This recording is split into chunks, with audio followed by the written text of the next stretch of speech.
Thank you. Good morning. Hey everybody, this is Matthew Charles Cardinale, citizen advocate and CBAC member. I asked the clerk to share with you copies of the latest issue of the Stanford Social Innovation Review, an academic policy journal, which has published an article on affordable housing impact statements. My model ordinance having passed in Atlanta, and so on pages 12 and 13, you'll see Building Up Impact by Liz Carlisle.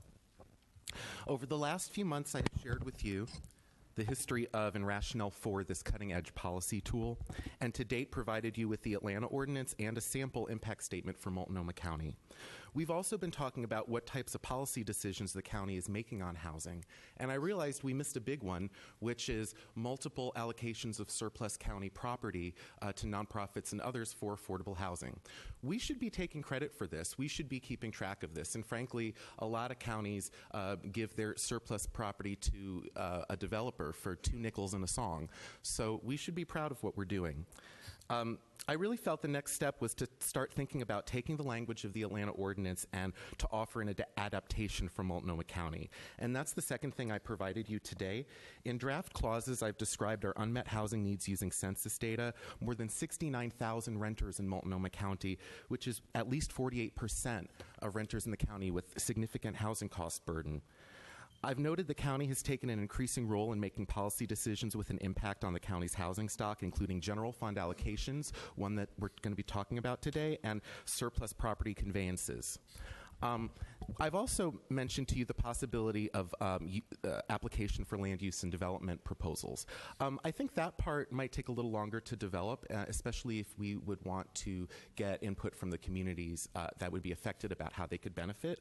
But I thought if you felt like seizing the day, that there could be a standalone first step that would cover budget decisions and surplus property allocations. So that's what I've done in this draft that I offer.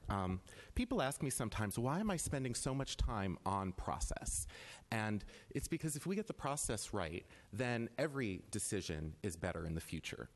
I've been working on these issues for 20 years. When I was in college, I led civil disobedience. People were arrested.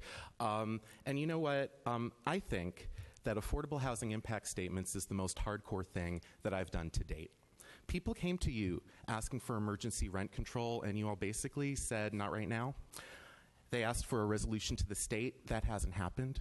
So let's say yes to something. Let's say yes to something that's meaningful, that's clearly within our authority, and that will tie every housing decision that we're making that's so extraordinary back to the bottom line, which is our precious stock of affordable housing.